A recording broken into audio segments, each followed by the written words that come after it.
I say you are listening to, you are absolutely listening to the George Espinlove Show, coming to you live from the Funny Farm. Now, with no further ado, here comes Georgie!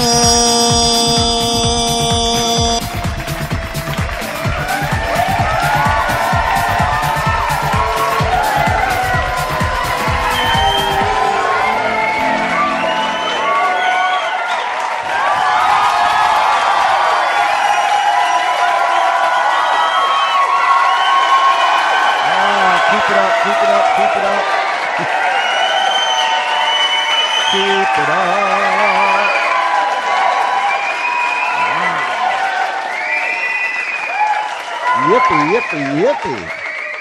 Wow, I needed that. Well, ladies and gentlemen, it's been a long road back, but we fought and scratched and pinched and punched our way back into action, and we're here live from the Funny Farm tonight. There we are. All right, kids. Okay. Well, you just gotta love it.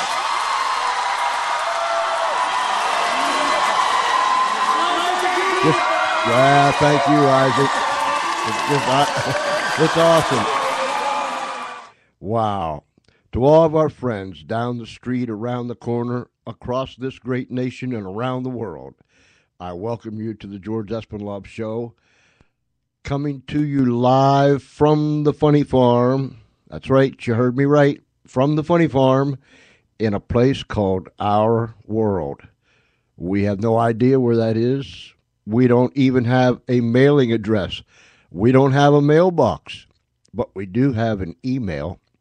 Our email is George C.E. George C.E. That's all one thingy. GeorgeCE@Comcast.net. GeorgeCE@Comcast.net. And I thank you that have been sending emails saying, what in the world has happened to you guys? Where did you go? Can we do anything to help? Etc., etc., etc. Thank you so very, very much for those fine supporting emails that you've been sending us. So continue to send them, and we'll reply. George C.E., that's George C.E. at Comcast.net. George C.E. at Comcast.net. We've got some things to announce, but we're going to do that after our man Tollie Schmidt leaves. I'll tell you what, Tollie has an incredible story, and I've been talking to him here on the side. I'll tell you, there's energy. There's energy that's generated when this man speaks. So gather everyone around your listening device, be it the computer, a tablet, an iPhone, a Droid, whatever you're listening to this radio show on, gather everybody around, crank the volume up on your listening device, and sit back and listen, because Tollie Schmidt has something to say. And you can't say that about everybody nowadays. Tollie has something to say. What Tollie is going to tell us is going to make sense. I guess that's what I'm trying to tell you. We're in a world of noise. There's not too much sense being made out there today. But Tollie Schmidt makes sense in what he says. Let's get ready to bring him on. So, Charlie, excuse me. Let's hook him up while we're hooking Tollie up here. I mean to tell you, we had moon rocks falling from the sky. I mean, they were coming down.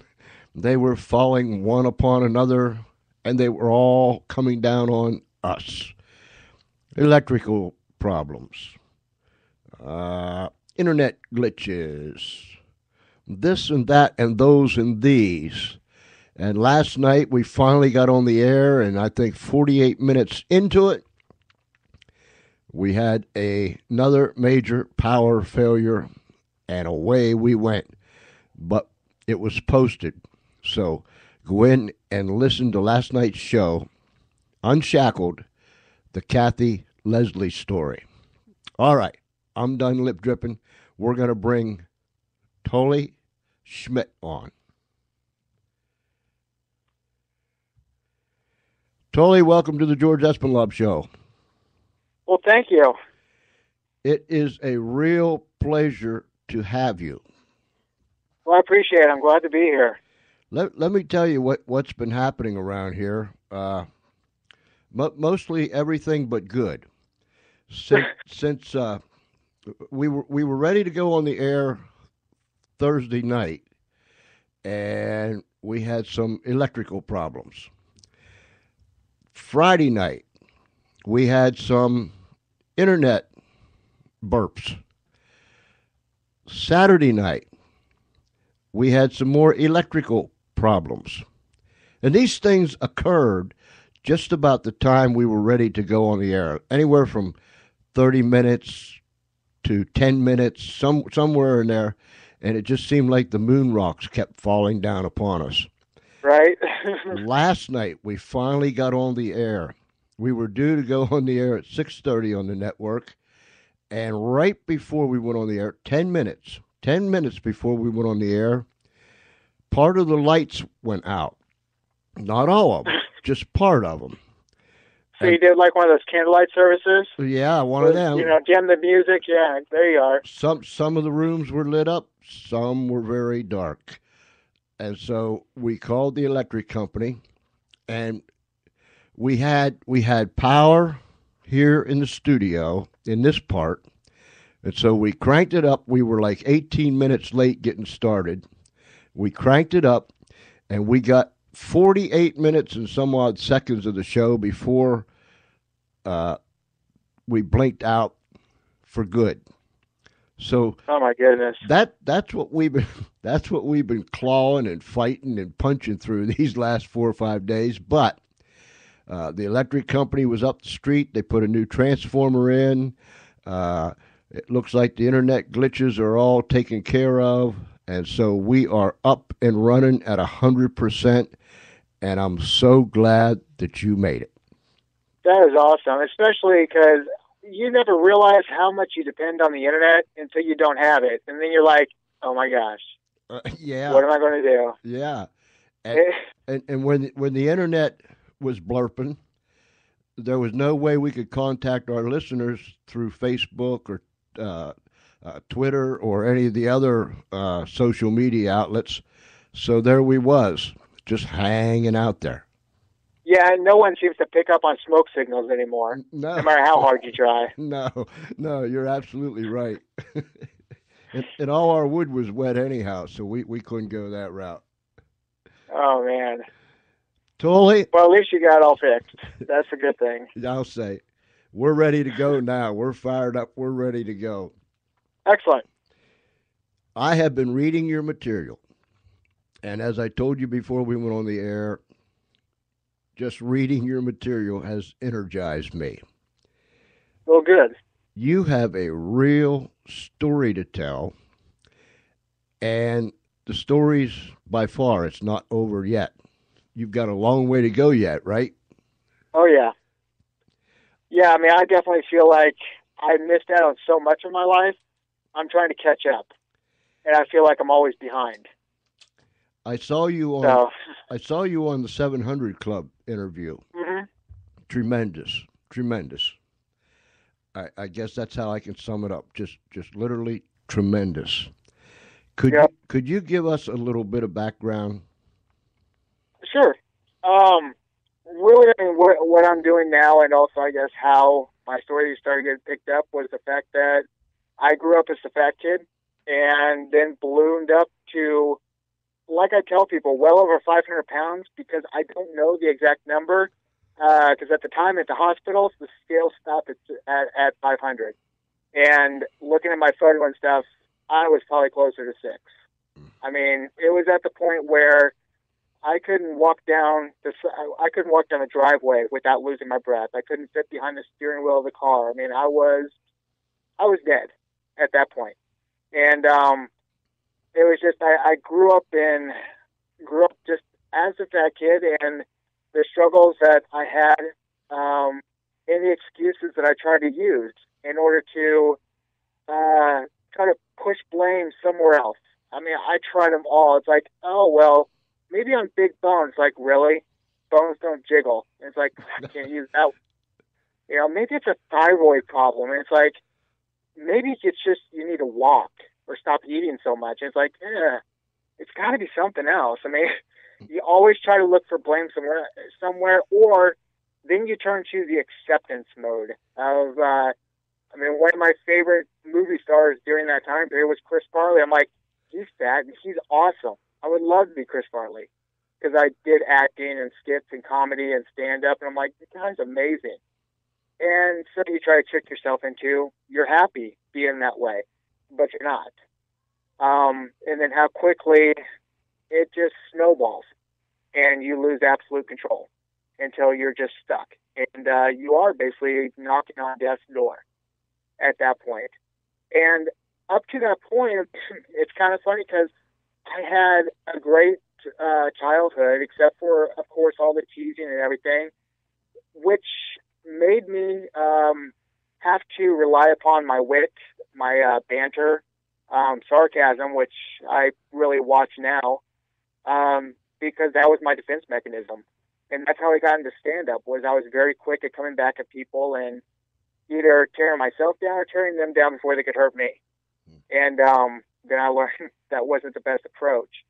But even growing up, I mean, I lived in Russia for a while, and a kid from Oklahoma being in Moscow, and by luck and by the grace of God, being with a family that was so powerful in Russia, to where I was around. I mean, I had lunch with President Yeltsin, the son of Vladimir Lysenko, which was the deputy, the deputy and the president of the Duma for the Republic Party, president of the Center for Modern Policy. His son lived with me. I knew and was around the people from the president of the World Bank. I worked in the embassy, and I was at 16 years old. I helped negotiate contracts for McDonald's, Pizza Hut, IBM, and just by luck. And that experience at the time, I didn't recognize how unusual that was. Now I appreciate and I see the differences in our cultures, but also the greatness that came out of that. Because I mean, that was shortly after the fall of communism, and really the start of letting capitalism kind of go hog wild, and seeing how who grabbed onto that, and then who resisted, and the work that was put into it, and the lack of excuses. And it was kind of one of those, I had so many dreams and aspirations growing up, then going through that, all to allow my weight to stop everything. And that was, I finally, I guess, gave up on life. And that's when that's when I figured out I had to make a serious change, is when I came to that realization. It's like, I've given up. I've seriously given up, and I have never given up on anything. And I was sitting on the couch one day watching TV. That's all I could basically do, is just sit there and watch TV. And a commercial came on talking about a gastric bypass. I had no idea what it was, and like, oh, it's kind of dangerous. And I'm like, I'm getting that done. I didn't need research or nothing. I was like, that's it. And I told my mom, like, I want that done. She's like, well, we need to look into it. I'm like, Mom, I'm going to die anyways. I was like, I have no choices here. That's the viable one right there. Okay. And from making that decision, I was being operated on within a month or month and a half. It was quick. And afterwards, pause me at any time, because I just keep keep running along here. I try to bring a roadmap along with me, so hopefully I follow well. But after that surgery and everything, I had awful, awful side effects. And the doctors were like, we've never had these kind of problems. Because for about 4 months, I could not even drink anything, ice chips, nothing. I was throwing up constantly, and it just, my side effects just would not subside. The weight was coming off fast. But then, like I was telling people, and it's not even just, it's a great story, but it's not even like one that I had to make it up. I mean, it's so true. Mm-hmm. Was I was back again, sitting on the couch, just lighter at the time, and the pest control guy was at our house, and he was this strong Christian guy, and before he left, he stopped, and he's like, I know you've been going through a lot. Do you mind if I pray for you? And I was like, sure. And he put his hand on my shoulder, and I forget what the prayer was. I just remember at the very end when he was saying, and it was just powerful the way he said it, just, in Jesus' name I pray.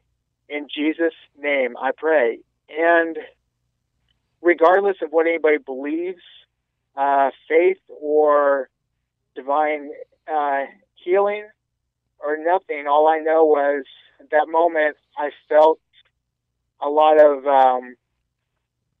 a weight lifted off my shoulders, and the side effects subsided from that point on.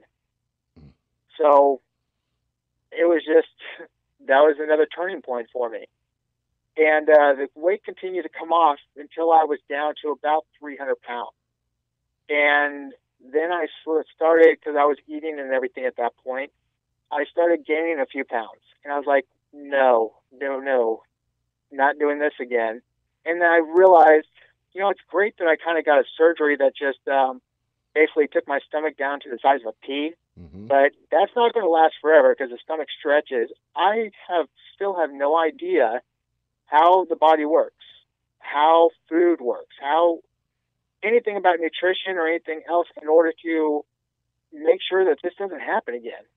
And that's when I delve into nutrition and training and became a personal trainer. And I wanted to know the physiology of the body.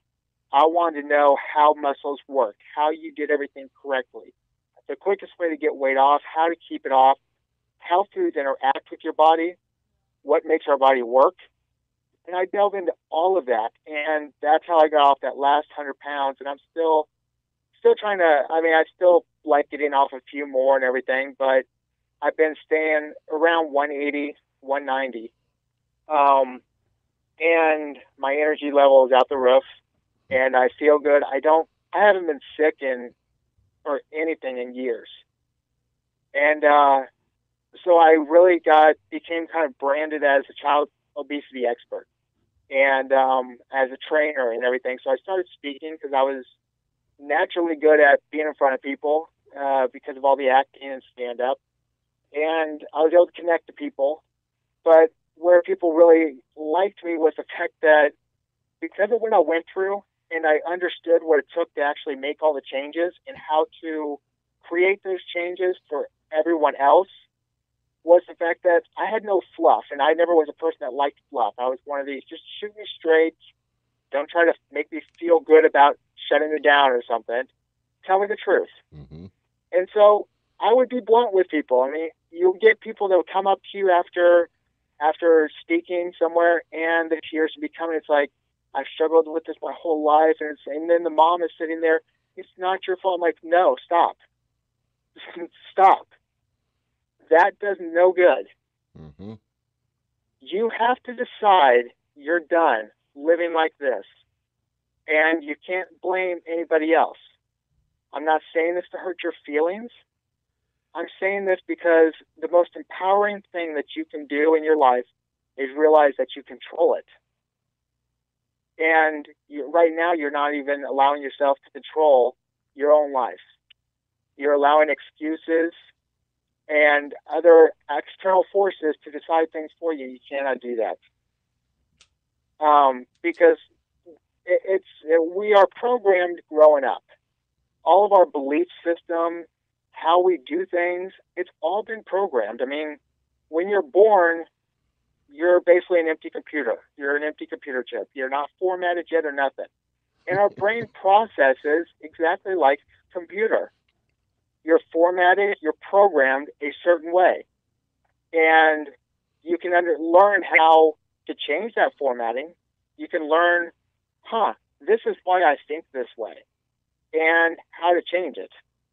And so I really delve into the whole aspect of how do you reprogram your mind? I mean, how does the mind controls everything in our body. I mean, it fires all the signals and the electricity and everything, all the juices to get flowing in our body. So how do we change that?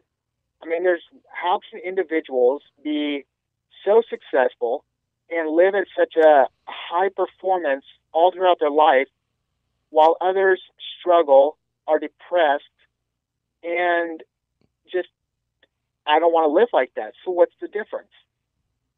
So I learned what the difference was. I mean, I started learning. It's like, you want to make money, learn from people that have a lot of money. Mm-hmm. If you want to have excellent health, learn from people that have an extraordinary grasp on health. And what's their thinking? What's the differences? What do they do? Who are they around? And I studied all that. And that's where I really have now termed my whole mantra, which is, excuses are tools of the ignorant, do not use them. And educate yourself. And my book that I wrote was the answer to that. Because I had a couple publishing companies that wanted me to do a book for them.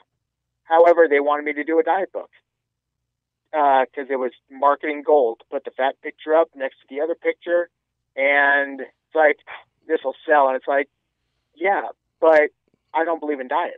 Diets don't work. Mm-hmm. Oh, well, but it sells. And I'm like, I'm not that type of person. I truly want to help people. I don't want people to ever go through what I did. And through marketing and all this other junk, you, not consciously, but you hurt people with what you do. And I'm not going to do that. I want people to understand how they became the way they are, understand what motivated them to get to that point in their life, whether it be their weight, whether it be that they're depressed, whether it be body image issues, any aspect of your life. It's still the same when it comes to how to change it. And that's what I wrote the book on. It's like, this book, if you read it, my promise is this will change your life. You have to read it. I mean, don't just, buy it and think osmosis is going to help. Don't put it underneath the pillow. It's not the tooth fairy.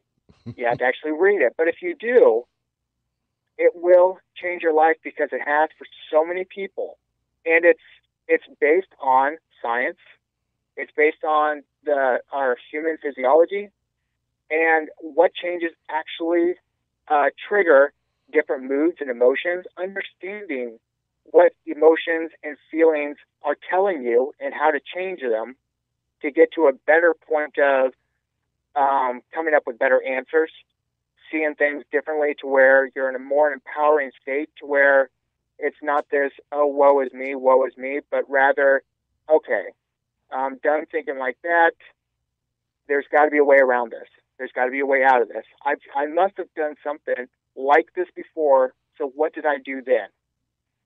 And it's based on science. Like I tell people, it's not the whole positive thinking, because, hey, if wishes were horses, we'd all take a ride, and I still ain't got no ponies. So It's based on true rituals and understanding of this is the difference that makes the difference. And it's those subtle differences and changes in order to have complete control over your life, over your body, over your relationships, over your health, in order for you to enjoy life and be able to live your life at a different level. Give us the name of your book, Tollie. It's called Inspired Rise 180 Degrees. Okay, and where can we get it? There's it's at Amazon, iTunes, Barnes and Noble. Also on my website, if you go to tollieschmidt.com /inspired book, there's a free chapter download. and you can read more about, the kind of the bullet points and everything. But if you search my name at like Barnes and Noble or on Amazon or iTunes, it's available there. And it's the one thing that I'm very proud to say. It's an excellent investment because I know it will change your life, and I'm very proud of that. And you because need, that's what I want done. and you should be proud of that. Ladies and gentlemen, go to Tollie Schmidt. Let me spell it for you. Tollie. Tollie. Like you're going to pay the Tollie booth. Tollie. Tollie Schmidt. SCHMIDT. And of course, that's all one word. TollieSchmidt.com. And I'm telling you, it's an incredible website. I've got it up here, and I'm looking at it. Totally. When I first went on there, when we started corresponding with one another, and you gave me the website, one of the first things I noticed was, usually I'll go right to somebody's bio, and that's what I did. But the difference, the before and the after, is absolutely incredible. That struck me. The other thing that struck me was your episode in Russia. You were, 16 years old? Yep. Yeah, that's when I actually lived there. I visited for a few weeks here and there, but when I lived there, I was 16 and living with my Russian family. How did you get, what got you to Russia? I was never a good student at all. Uh-huh. And when I was in middle school, there was a new program starting up in high school that was a separate school. It's called the Center for International Studies. And they were going around to the middle schools to kind of pitch the program to get people to sign up because it was a pilot program. All I heard was you get out of your high school for a half a day. Sold right there. And I was going to take German because, on my dad's side, I'm German. My mom's side, it's Cherokee. So I was going to take German, but they didn't offer that. The closest thing was Russian. I'm like, okay, I'll take Russian. Although I could not learn French. I could not learn Spanish at all. But I figured I still want out of school for a half a day. I want to go over there. And I went to that school, and the first year we were going to Russia for 2 weeks during spring break. And we had a partnership at that time with one of the schools over there, but the teacher was Irina Pivovarova, she was head of all the language departments for the universities in Russia.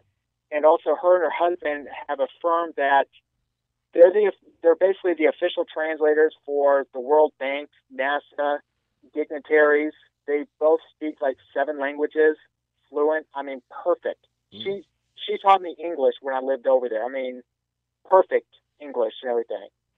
And we were over there for 2 weeks, and it was the first time that I loved learning, and I really got into something. And when we first got off the plane on that during spring break, it scared the crap out of me. And that's when I knew you've got to face fears in order to experience some neat things. And then the family just took me in, and I had so much fun during those 2 weeks. It was on a train ride from Moscow to St. Petersburg, and my teacher was actually kind of drunk.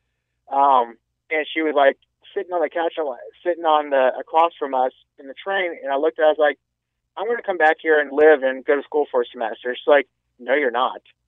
Like, and I was never a good person with no. I always felt like that was a starting point for negotiations. Mm-hmm.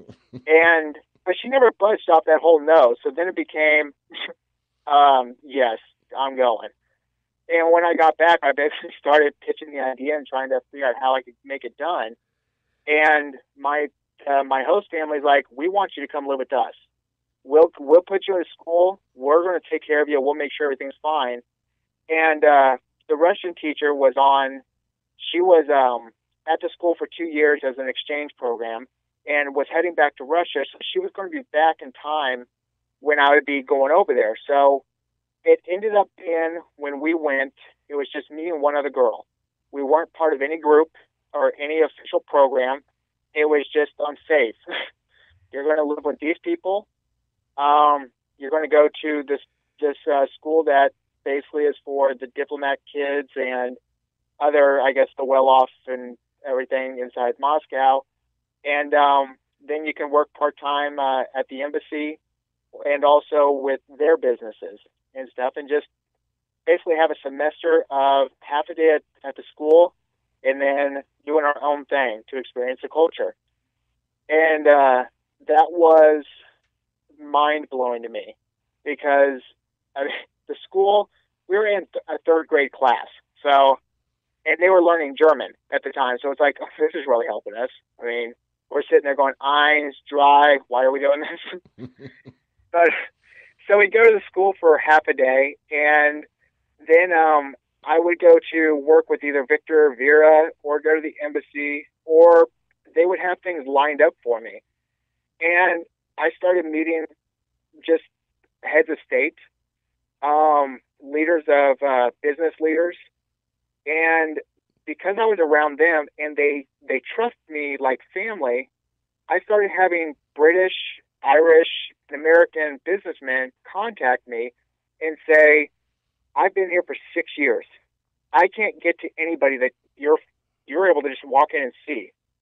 I mean, the way we have to do business around here is it's basically you work all day. Hopefully at night you can take somebody out and get them drunk because that's the only way they're going to open up. Mm-hmm. That's the only way they will talk. He's like, can you help us? And I'm thinking, I'm 16. I've never done anything like this. But I was like, I'll go sit in and see if I could help. So I just kind of got flung into the whole thing. I'm like, wow, I'm actually kind of a big shot here. I was like, I don't know what's going on, but I've acted before. Let's just go with this. So I would help with do negotiations and help with different deals, and it was incredible. And the thing that was so unique, though, was because it was shortly after the fall, and the whole free market thing was just taken off. Kids at 16 were actually starting businesses. They were starting to become the most successful people, was the people late teens, early 20s. There was no stigma as far as age. I was treated as an adult, and I thrived in that kind of environment. And they worked their butts off. Never a complaint. It was never, we should kind of get this kind of deal. These people have too much or anything like that. It was, we actually had the opportunity to create something for ourselves. And I don't care how hard I have to work. I want to do something on my own. And it was just incredible to see that. I mean, really up close, to see people so passionate about having the ability to direct their own lives. And then being around the people that were actually making the decisions for the country. I mean, talk about being in the right place at the right time, luck, whatever it may be. I mean, I remember being at the Bolshoi Theater, and we were going with Irina, and then the president of the World Bank was in town, and he was meeting. It was the last night, I want to say, of Swan Lake at the Bolshoi Theater. The Queen was in town, and so I was in the box with the president of the World Bank and Yeltsin and the Queen. And I'm like, oh my gosh. It's like, I mean, and I had to learn, I had to go through an etiquette course while I was there to learn how to act, especially for dining and everything else. I had to learn the different etiquette. And it was just incredible. And that's when I learned, it's like, people talk about having success, and the whole term of ugly American, you definitely see that. Mm-hmm. And you have to accept how other people live. And just because it's different, it's not wrong.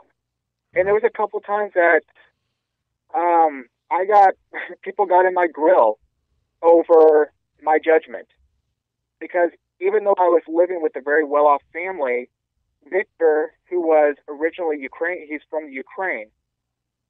For a Ukrainian to actually make it in Russia is rare at that time. They did not like Ukrainians, and he was able to make it and become successful. Well, his brother was willing to do anything to be allowed to move to Moscow, because in the Soviet Union you weren't allowed to move. If you were born in Moscow, you were in Moscow. But to think that you could actually just move to Moscow, no, doesn't work like that. And his brother was trying to move his family to Moscow, and so he took a job as a fireman. And at the time, the way the firemen would live was above the firehouse. The families of the firemen lived. Every family had one room. They had a big community shower, big community kitchen, and that's how they lived. One room for the whole family to live in, and then community everything else. And I'm like, I could never do this. And I also couldn't explain, why are they always smiling? Why are they laughing?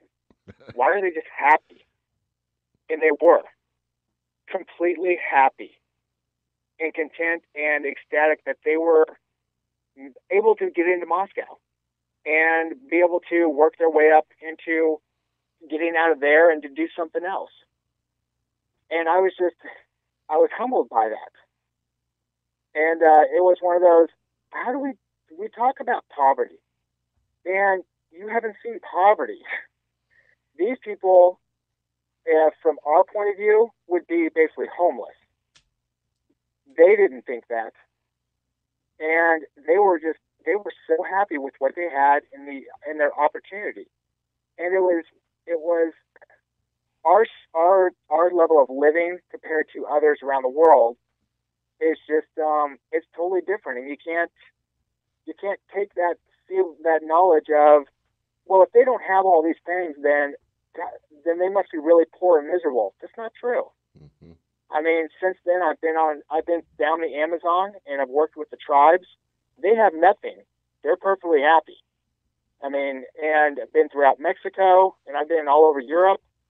And it's just, be with the people. Don't go to the tourist spots. Learn from the people and understand how they think.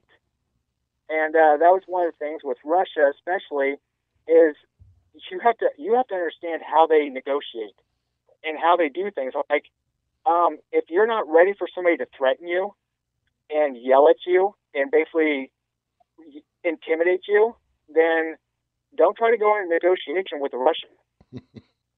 That's carried over from the Soviet days. I mean, that's how they do things.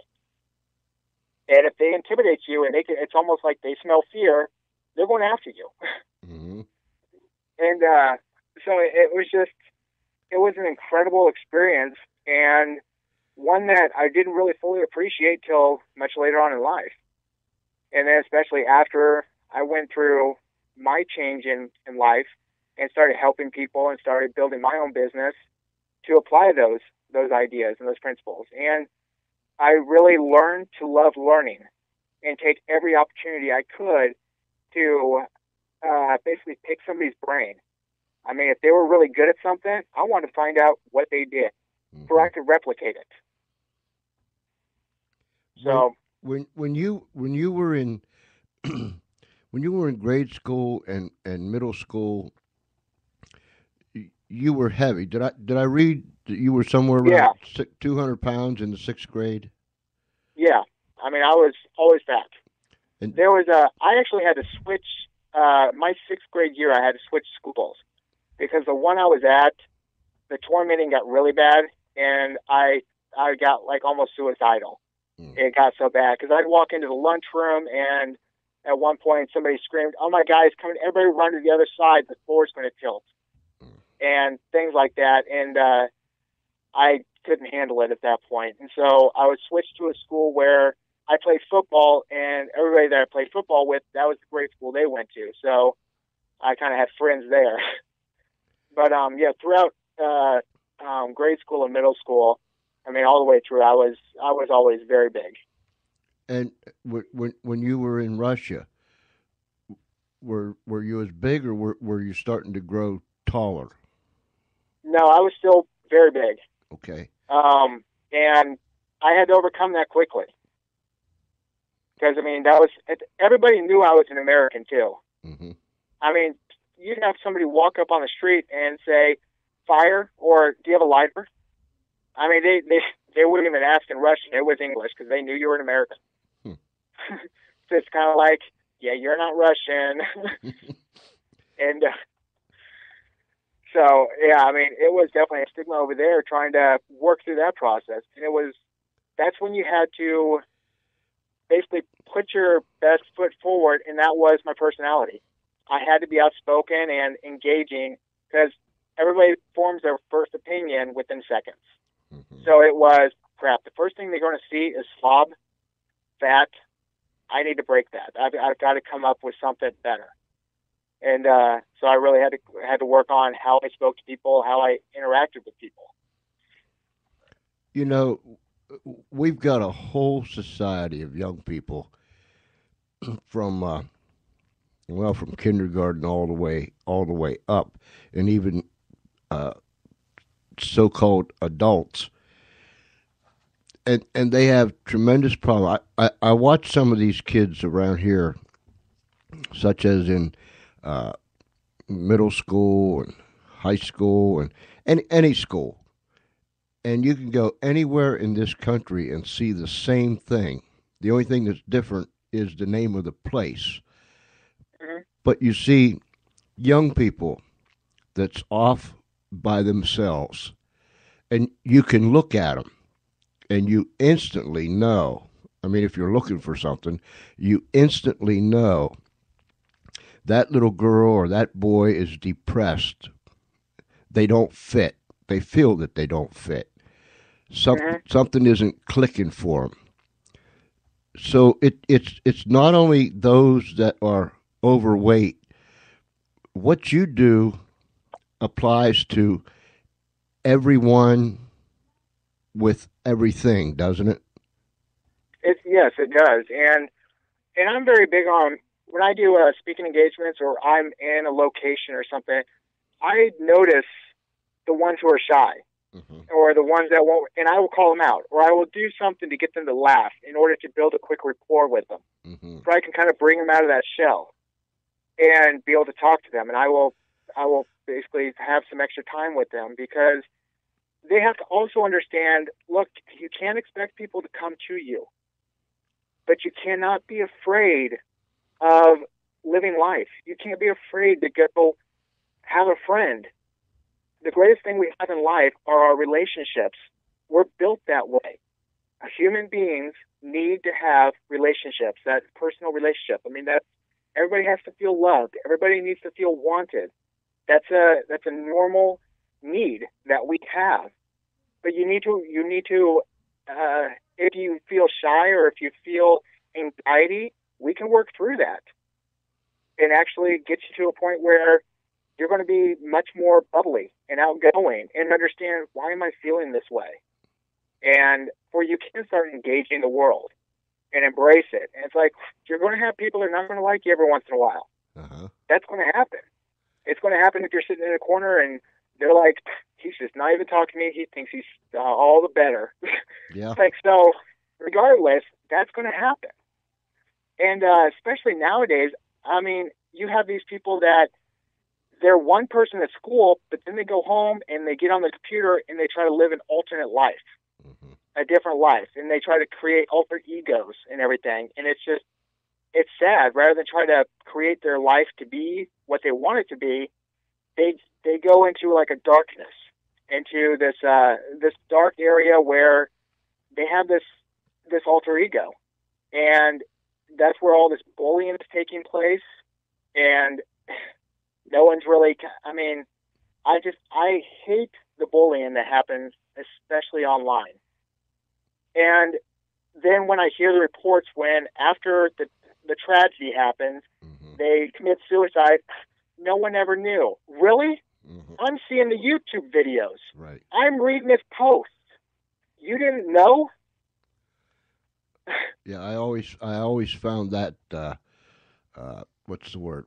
Far fetched. I mean, Ray Charles could see it. You know what I'm saying? It, exactly. You can feel it. I mean, even a blind person could be around somebody and be like, you feel that negativity. Mm-hmm.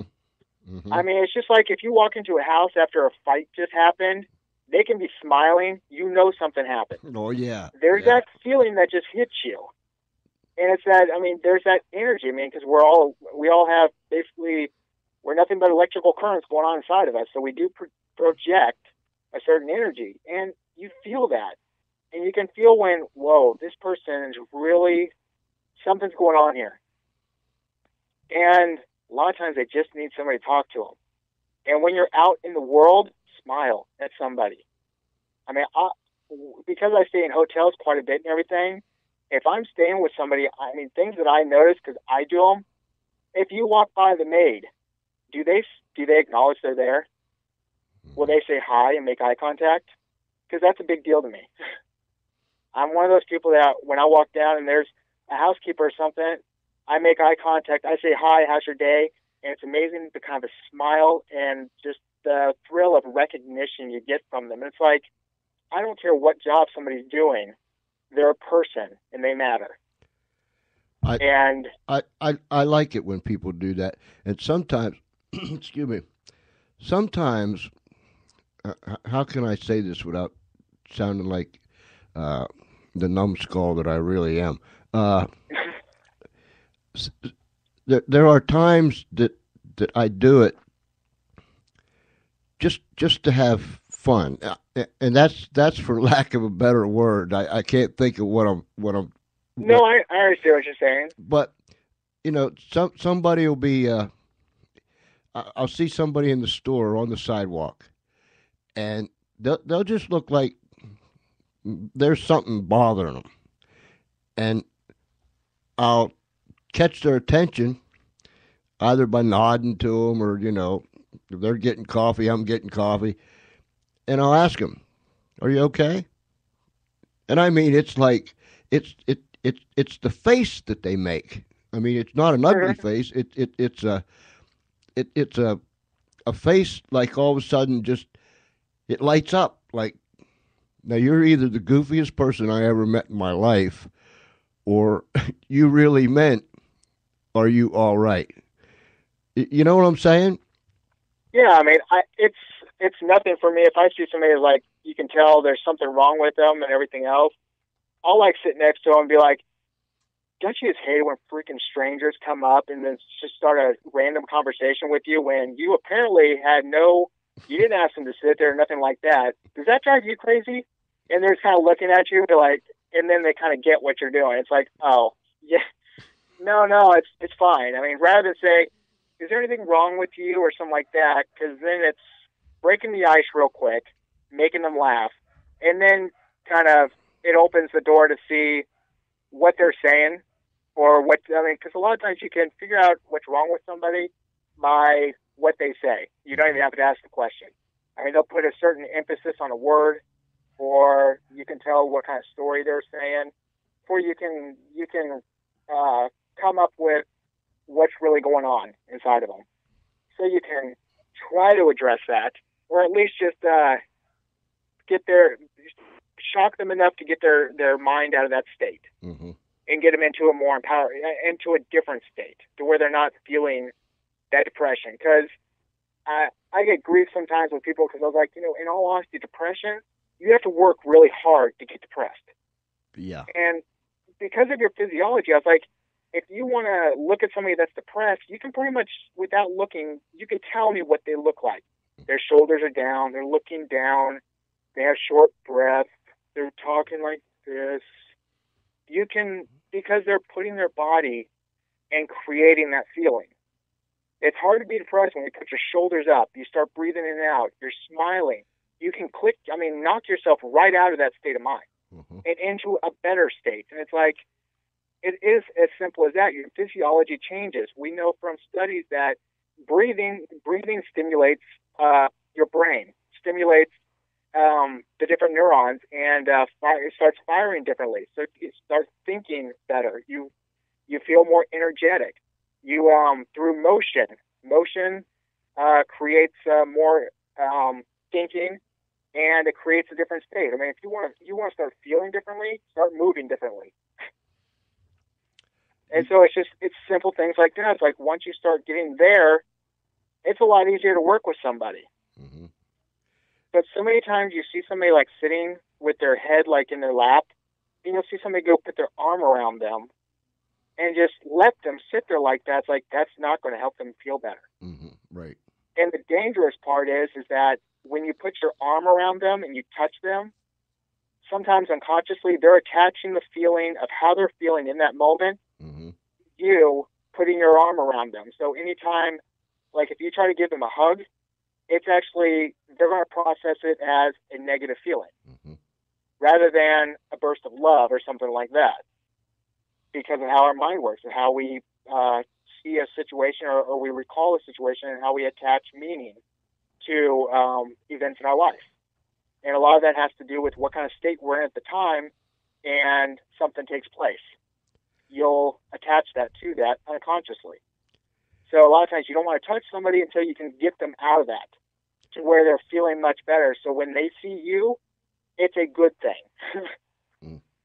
When you're dealing with individuals or a group of people, you're what do I want to call it?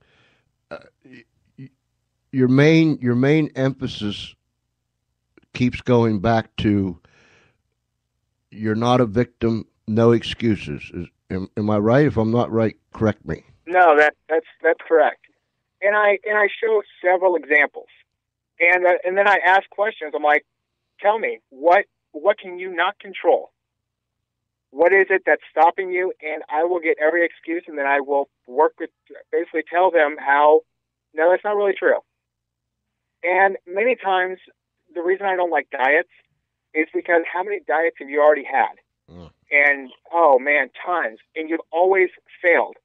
So you've triggered in your mind that anytime you start a diet, no matter how well-intentioned you are and motivated to do so, you've programmed yourself, I will fail at this. And you've already failed because you're not expecting yourself you're not expecting a different result. So you need to get away from that whole idea of a diet, or else that failure will keep stopping you. The idea of, well, I don't have time. Really? Hey, can you tell me what was on American Idol or what's going on? Oh, yeah. I'm like, see, you've got time. Mm-hmm. Good point. It's how you choose to use it. I mean, we're not all the same. We don't have the same abilities as everyone else. Somebody may be taller or shorter. Somebody has certain disadvantages. The one thing we all have the same of is time. That's the one equalizer in life. Mm-hmm. So how you utilize that and how those that have overcome all these challenges, there's a difference there. You can see how they utilize their time and what they do. And, I mean, that's just another excuse we use. Or no money. You mean, okay, so you can't afford a gym membership. No. Can you walk? I mean, let's start there. Mm-hmm. You do push-ups or things like that. I was like, that's another excuse. There are so many excuses that we use. I'm like, and I'm not saying this to be uncompassionate.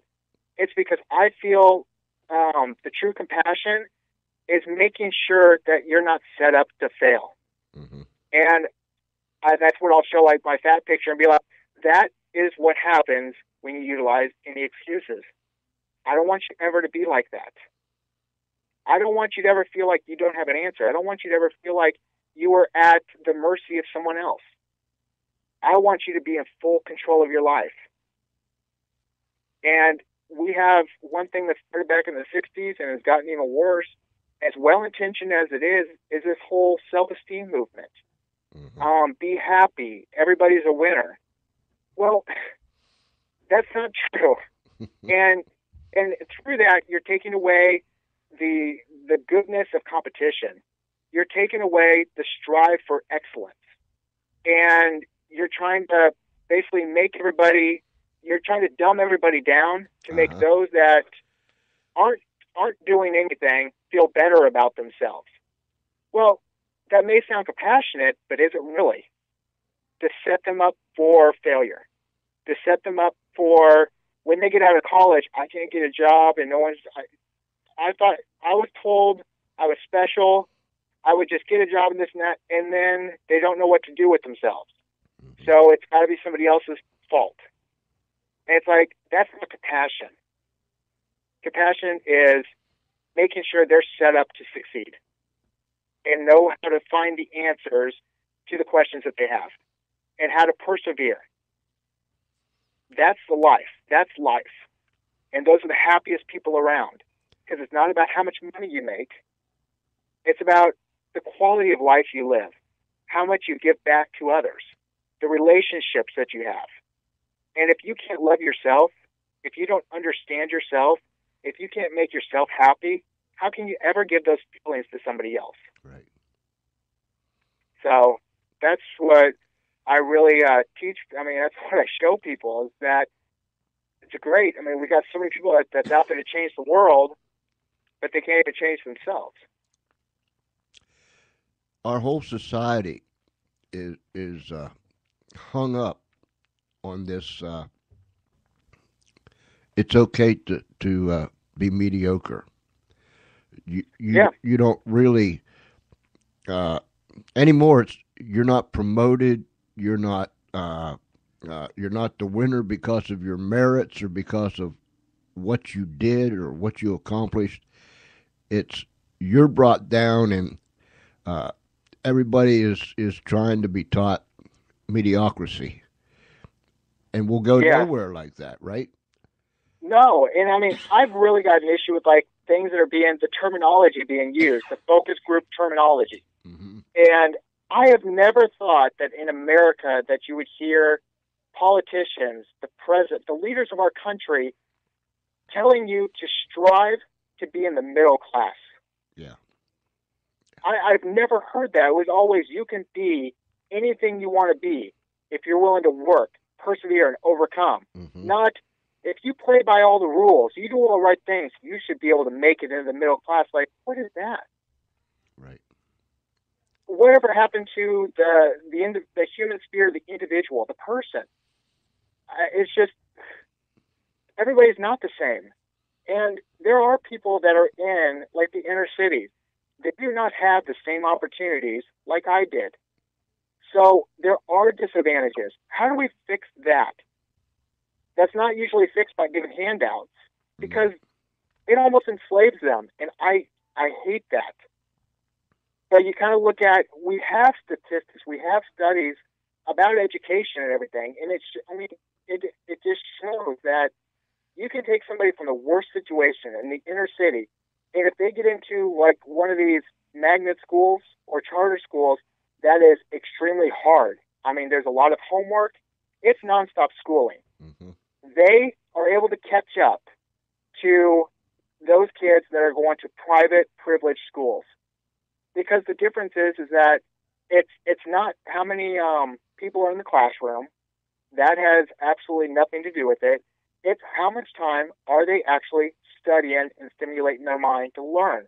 Right. And many times people that are from the lower class or from a poor family, well, you've got 3 months of summer vacation. They're outside playing ball or doing anything like that, where middle class, upper middle class, and upper class kids are at camps.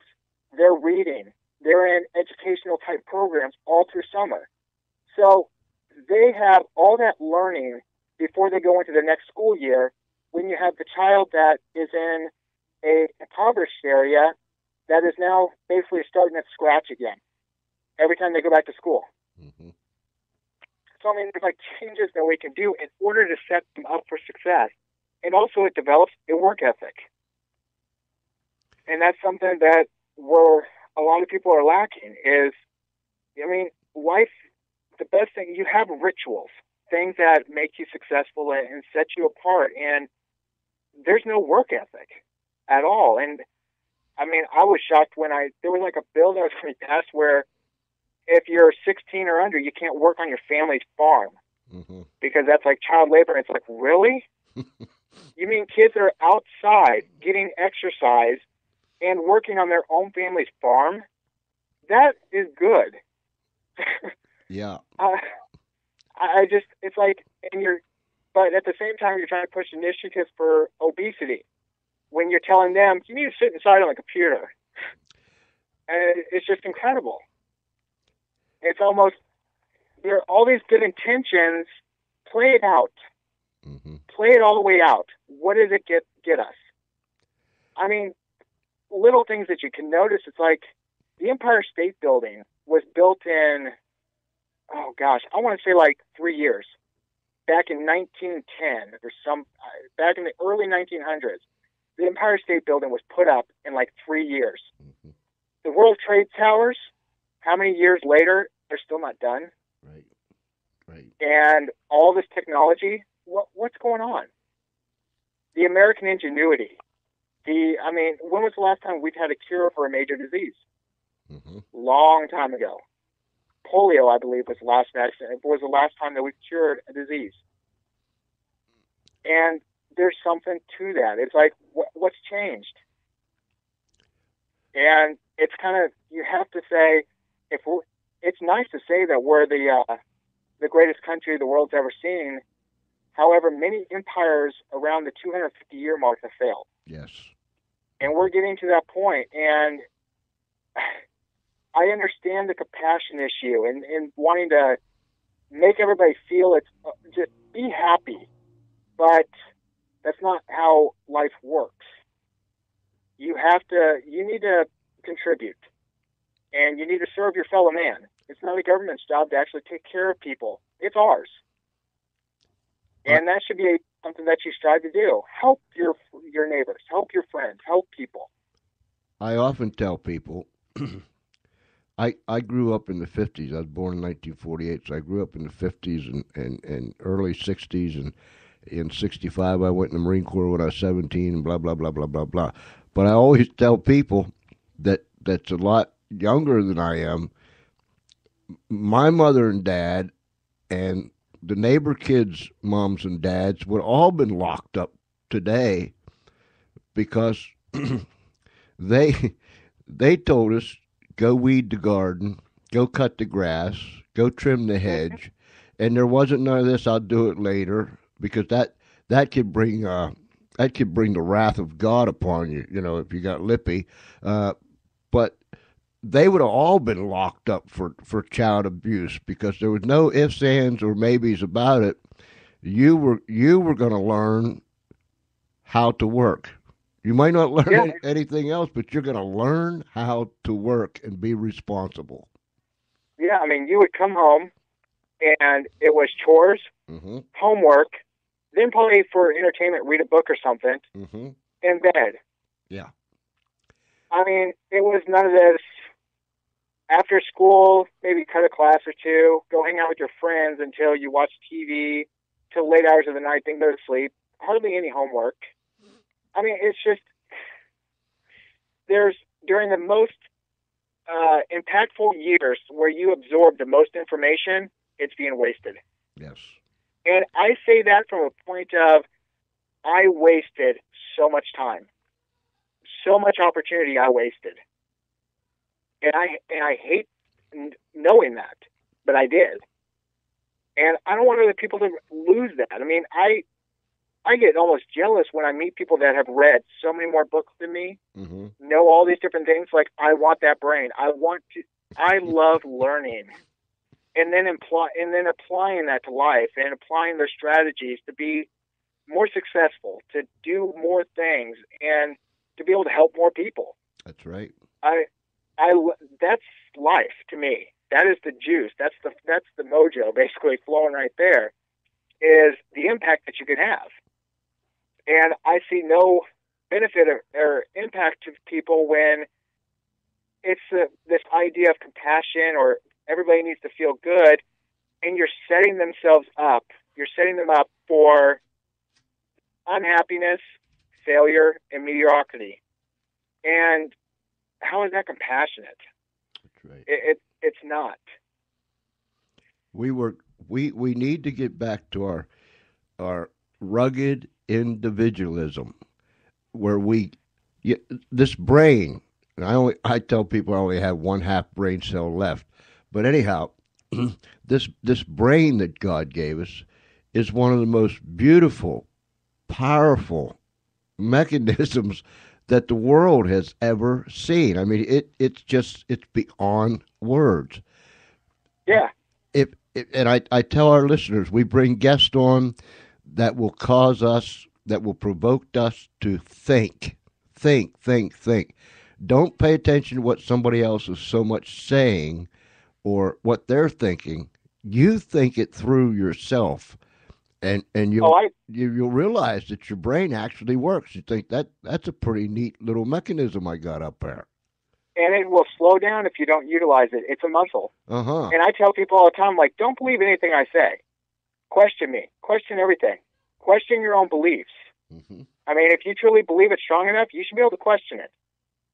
And as far as, the whole thing of where you feel our country's going and things that maybe you should be concerned about, people might say, well, your idea is you're wanting to take us back to the Stone Ages. I'm like, no, I'm not. Like, you have to also realize that, you talk about we want our food to be inspected, all that kind of stuff. I'm like, how do we get through without the FDA? How is our education, we actually used to rank very high internationally in math, science, and reading. Uh-huh. When did we actually start to decline? Well, it started 1979, when the Department of Education was formed. Mm-hmm. And it's been declining ever since. It's like, can we not say there must be something there, that maybe the greatest thing that this country has is this idea that every state can almost be a test subject, Mm-hmm. try different things, and then we can push out the best of what we have, and other states can implement it. Mm-hmm. I was like, that's an incredible idea.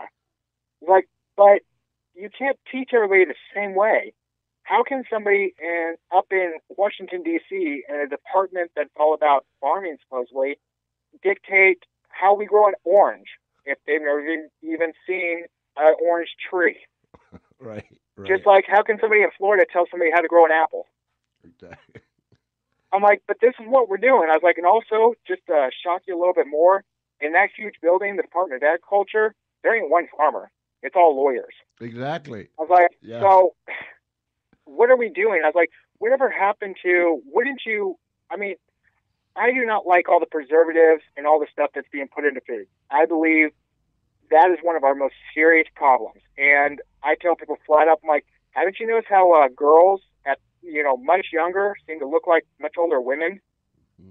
There's got to be something to all these pesticides and growth hormones that are being put in our food. Whatever happened to buying your produce and your meat and everything from local farmers, supporting your community? Right. And when you talk about how we know the food's safe, because if they did not take care of what they were growing and they got you sick, and they'd be out of business Mm-hmm. because they're local. That doesn't happen with these massive chains. They can handle lawsuits. It's like there's a lot more pride that goes into a local business. When You there? Yeah, I'm here. When where do you speak? I mean, is it schools or I've done churches, schools, Rotary clubs, small business organizations, rallies, youth movements. Youth camps and things. And then right now I'm working on we're working on a show that we're actually going to be launching nationwide. So I've been busy with that, getting that ready to go. So we can make that announcement, because I think that that's the best medium to try to reach people, especially the younger generation, and try to make an impact of, look, there's a lot you're not learning in school. Right. And you need to start stepping up. Mm-hmm. So, and to try to also back them up and be like, look, I don't care how old you are. There's got to be a way that if you're talented and you're driven and you're able to do some of these amazing things, then you need to get in front of some of these companies. Mm-hmm. And actually start, because not every kid needs to go to college, Right. especially at the exorbitant cost of college right now. And in fact, what about a lot of kids that have autism and they think in patterns? They're not good in college. Mm-hmm. They need to be in a trade school or something like that. That's what they love to do. That's what they enjoy, and they thrive at. And that is how their brain is programmed. Mm-hmm. So what are you doing to try to say everybody needs to have a better education?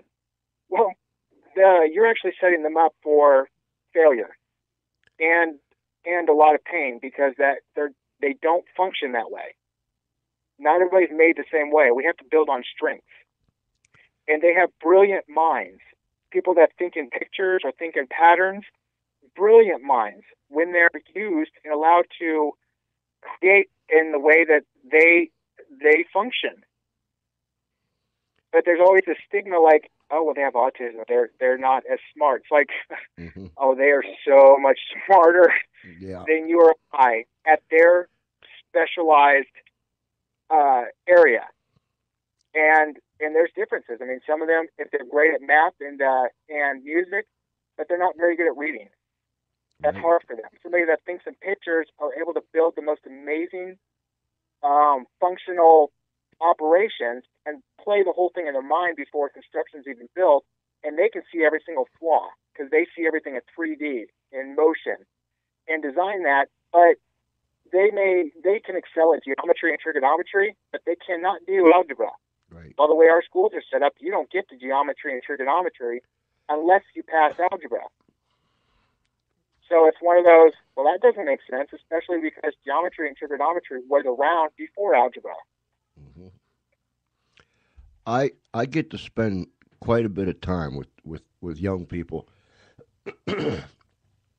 and I'll ask, especially the boys. I'll ask the boys in middle school or high school when I'm around any of them. I'll say, what do you really like to do? What kind of what do you have a passion for? And it every time I hear it, it makes me want to spit sideways. It's the old, oh no. Yeah. Then I'll dig a little deeper. I'll say, come on, man. There's got to be something that you want to do, something that you want to try. Oh no. You know? So I'll say, how about radio? Oh no. I said, have you ever watched the radio show being produced? No. You know, because I know that, like you said, not everybody, but I know that if you take a group of young people and put them in a room and show them, especially nowadays, totally with the technology that we have. I mean, it's not like the old days where you sat behind the glass and the engineer worked the board and you waved at each other and you queued up the reel-to-reel tapes and all that stuff. I mean, this is a piece of cake. This is amazing. Yeah. And if they would just see something like this, I know not all of them would be interested, but I would bet my bottom dollar to a box of donuts that there would be at least one in the crowd that it would the light would come on, a little spark would flare up, something would happen. You know what I'm saying? Yeah, I mean, it's like, one of my big deals is like inner city kids, and it's like, to me, people will have this idea, oh, they're gangbangers, or they sound like they're kids. Mm-hmm. Okay, I was like, and you have no idea how much talent, especially in music and production Mm-hmm. and other avenues. I'm like, no one gets a chance. Many of them, they will bust their butts if they just have an opportunity. Everybody deserves an opportunity. That's the one thing we can give. Uh-huh. But like, as far as like gangs and everything, well, when that's your culture, when that's the only way to feel that you have respect in a neighborhood, or you're able to take care of your sister and your mom, or you're trying to be the man of the house, sometimes that seems to be the only path. That doesn't mean they're bad. Right. And I just hate that. I mean, it's we can do so much more, and we just need to get in there and say we can get into these communities and allow opportunities, and be like, hey, we're looking for somebody who's really good at graphic design. You may have some 14-year-old kid be like, oh, I've done all this stuff. It's like, that's amazing. Mm-hmm. How about a part-time gig? And then they're around all these people that can help mentor them. Right. If more and more individual people out here, plain, ordinary, everyday people that has whatever their talent is, if somehow they could move into a community, and they don't have to blow their horns or, announce it from the rooftops, just about everyday business, just find someone to help and find what's way down deep inside of somebody. And I agree 100% with you. There is so much talent out there that is untapped. There's talent out there that them people don't even know they have talent, right? Yeah, exactly. I mean, I am doing what I do now.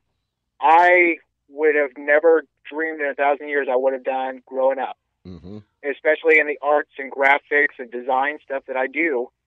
As part of the advertising side of things that I do, I was never artistic. I made fun of other people. And I was never into that, but I'm like really good at it. And I love doing it because it allows me to create a feeling that somebody, in order to reach somebody. And also I'm able to express myself in a different way and try to basically with one look, it's like they feel something. It's like I want them to be, oh, that's hilarious, or I want them to feel that pain or something. And there is so much raw talent out there, yet our culture, because of this whole compassion thing, it's somebody else is helping them. You know, there's the government, there must be a program they can be on. And that's the problem. Yep. Is no one will stand in the gap and help and just do something. And I was livid when the American sniper, Chris Kyle, was killed. And people were hitting Twitter and stuff, be like, trying to help somebody with PTSD at a gun range. That was smart, real idiot. And this and that. I'm like, first of all, you have no idea what was going on. Exactly. Nothing. But you know what happened? You know what did happen? A friend said they needed help, and he chose to help. That's what he knows how to do. He knows how to serve others. He knows how to stand up. When somebody says they need help, he may make a mistake. He may not be the best and most qualified person, but at least he's going to be there for them. But it's easy to be the armchair quarterback and judge and condemn others.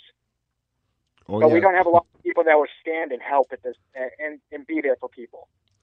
There's a lot of people that will sit back and criticize the daylights out of somebody that have never one time attempted to do even the slightest thing. That's the kind of people that drives me up the wall. You know, well, this guy should have done this and this guy should have done that. And, you know, one of the advantages when you start to get older, you say things that you don't really care. You know what I mean? My uncle, yeah, I understand that. Yeah, if it hit you, it hit you. If it missed you, it missed you.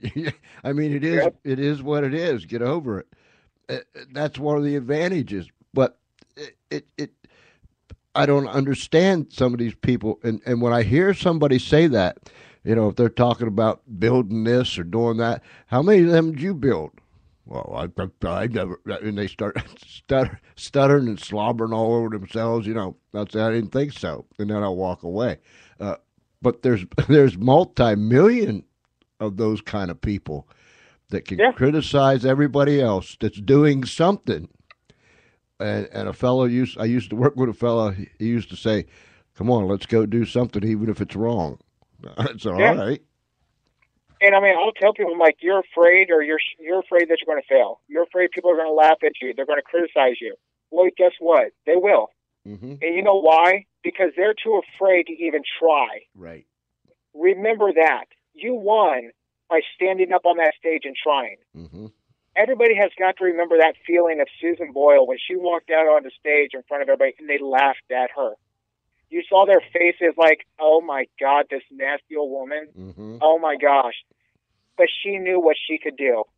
That was her opportunity. So many times she failed. That was her opportunity. And when she broke out and you saw everybody change, you felt something so real at that moment. Mm-hmm. And it's, guess who just succeeded and who won? That right there, that woman. And how many of you are too chicken, you know what, to ever even attempt that, to put yourself out there? That's tremendous. It's so easy to judge and condemn, but it takes real strength to actually do and stand up and do what you choose to do, to be able to go after your dreams and understand you're going to fail.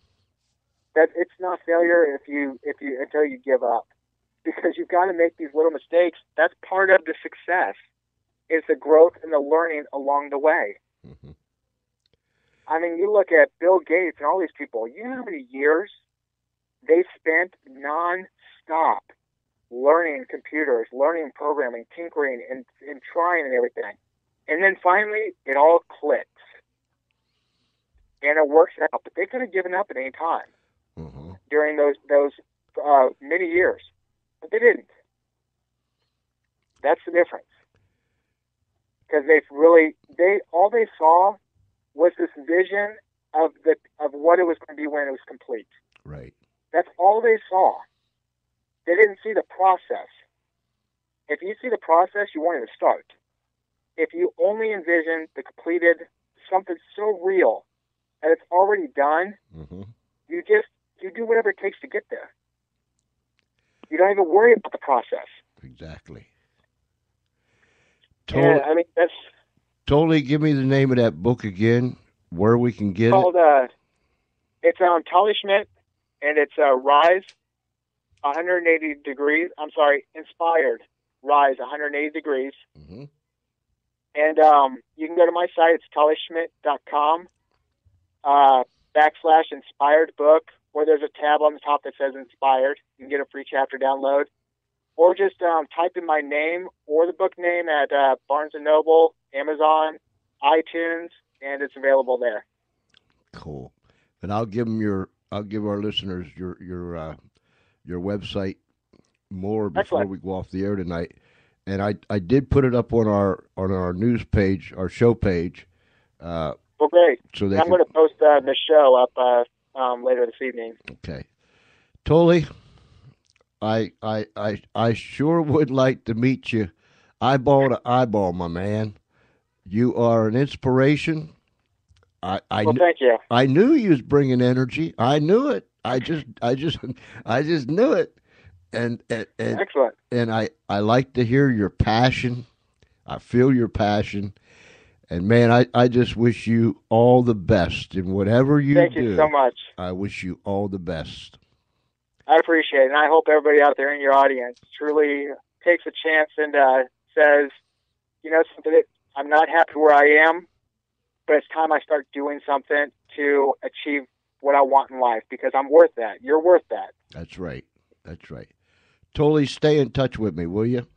I will, and thank you very much. Thank you. We'll have you come back again. Sounds good. Have a good night. You too. Bye-bye. Bye-bye. Incredible. I'll be back right after this.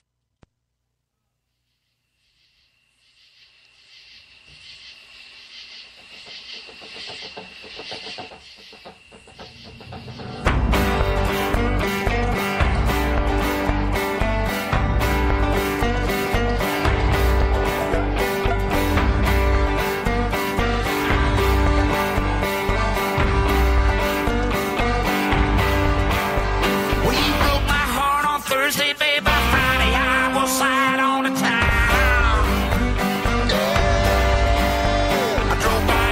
Christmas on Saturday, and I sad to see you creeping around. Well, early Sunday morning, knocking, walking in, you sleeping in my bed. Well, you smell like booze and cigarettes and sex and sweat and suicide lead.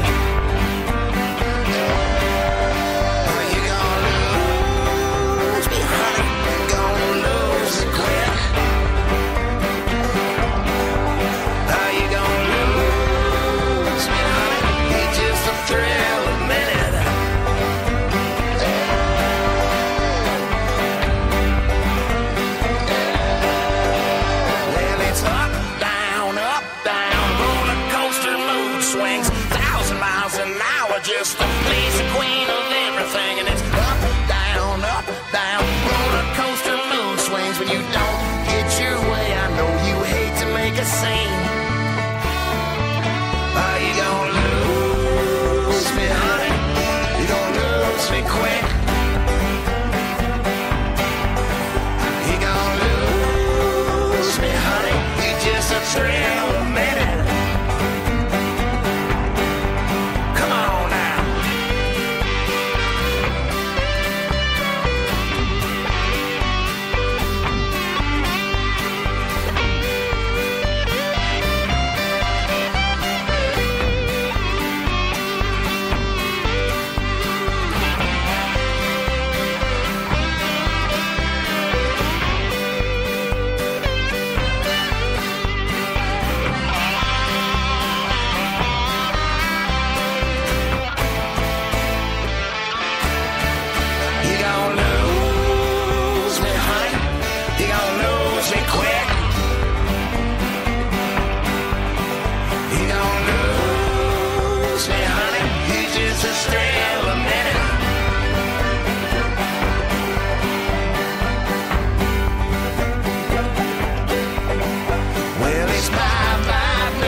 Real minute. Hey, listen, that's what I tell Miss Nancy. You're going to lose me, and you're going to lose me quick. You know what she says? She says, when do you think we could make that happen?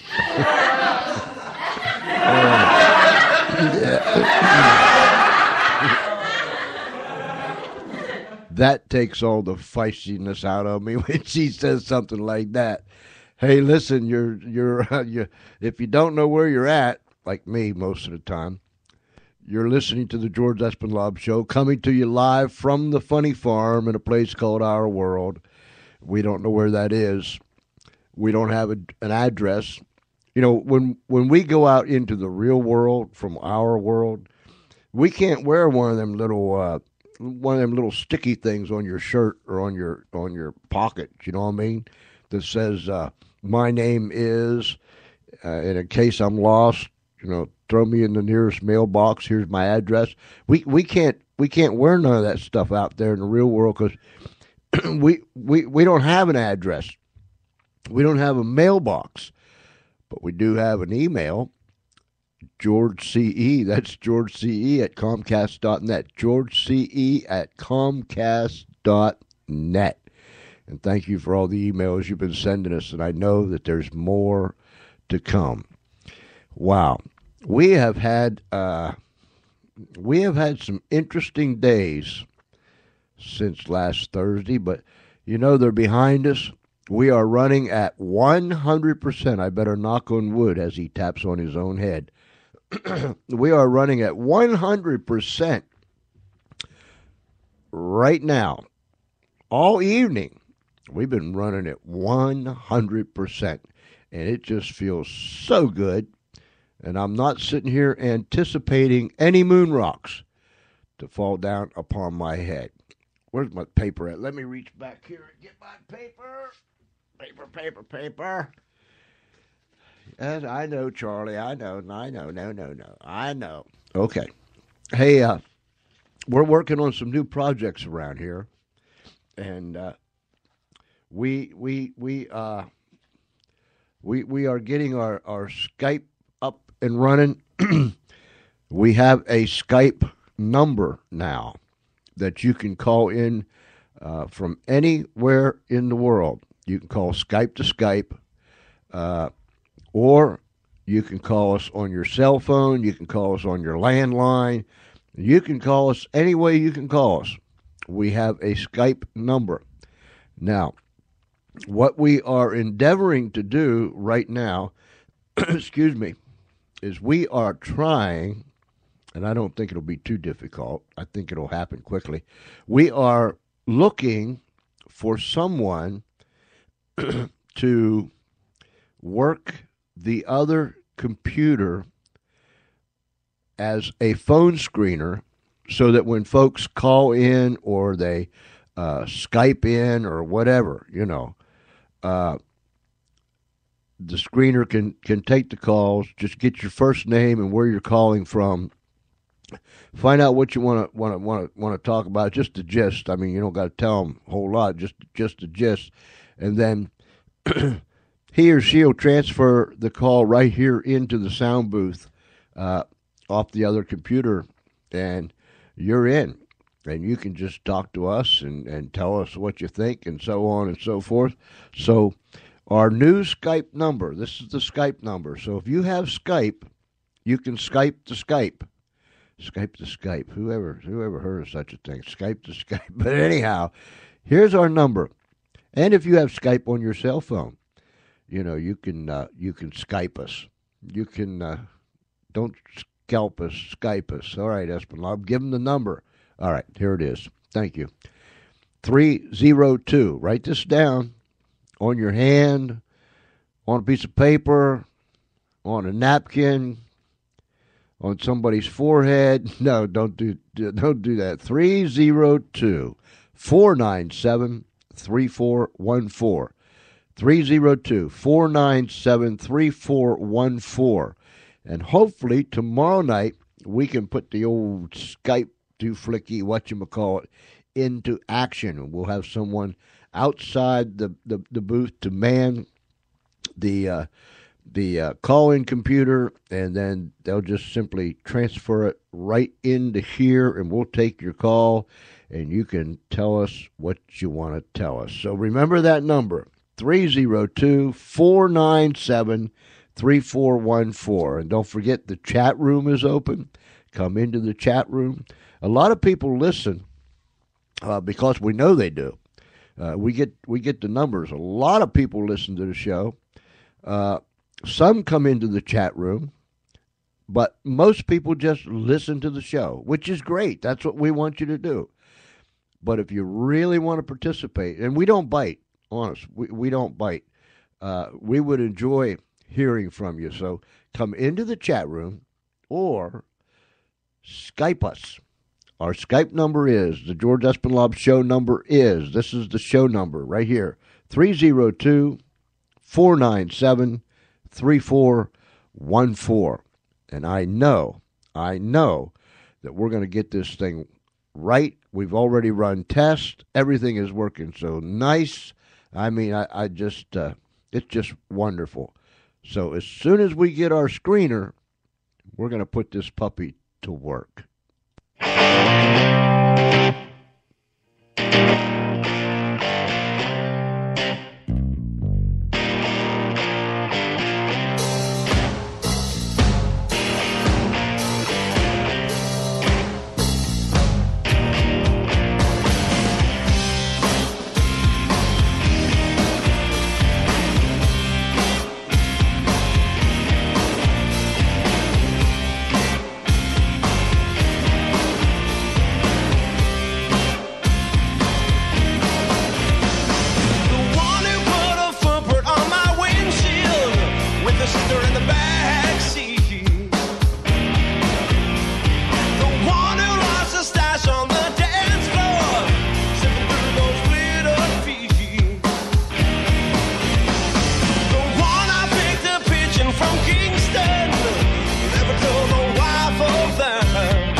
I pretend they're all you. I pretend they're all you. Yeah. Hey, listen, I want to say thank you so much to Tollie Schmidt for being with us tonight. I'm telling you, he brought energy. He brought his passion. He's a man on a mission. And so go to his website. He's got a cool website. Tollie Schmidt. Now listen to me. TOLLIESCHMIDT. TollieSchmidt.com. TollieSchmidt.com. And there you can find his book that's available. It's called Inspired Rise 180 Degrees. So get the book. You can get it in the Kindle form or the hard print. Either way, get it, pay attention to it, and do something with it. But go there. There's videos on there. There's pictures. There's all kind of good things. TollieSchmidt.com. And if you can't remember it, go to the Espen blog, and you'll see that his link is on there. Go to the Espen radio show .theespenblog.com, and you'll see all the information. Y'all know what I'm talking about. I post it on Facebook and so on and so forth all the time. It's on the blog, blah, blah, blah. Espen Lob, shut up. Okay. Wow. Hey, it has been wonderful, excuse me, to be able to come back and operate at 100%. I mean, equipment-wise, and I was going to say mentally-wise, but no. I know you're not going to buy that one, right?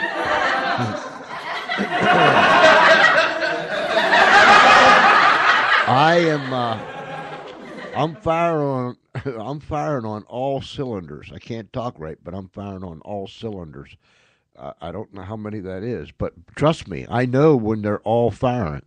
And baby, they are firing. They are firing. It's good to be back at 100%. I look at all them pretty little blue lights down there and the green lights, and Charlie's over there. He's just as happy as a bug in a rug, and all those other things. I'm telling you.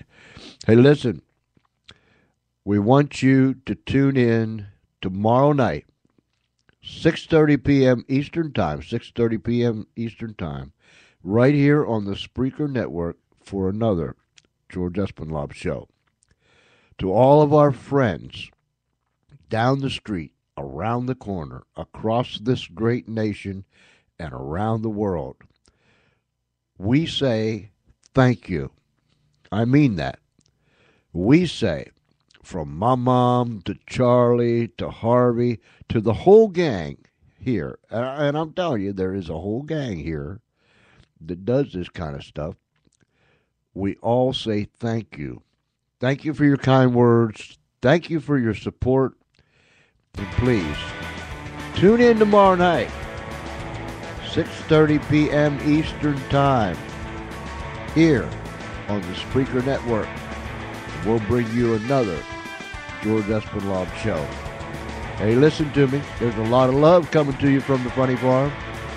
Wherever you're at, if it's nighttime, you have a great night. If it's already daytime tomorrow, then you have a great tomorrow.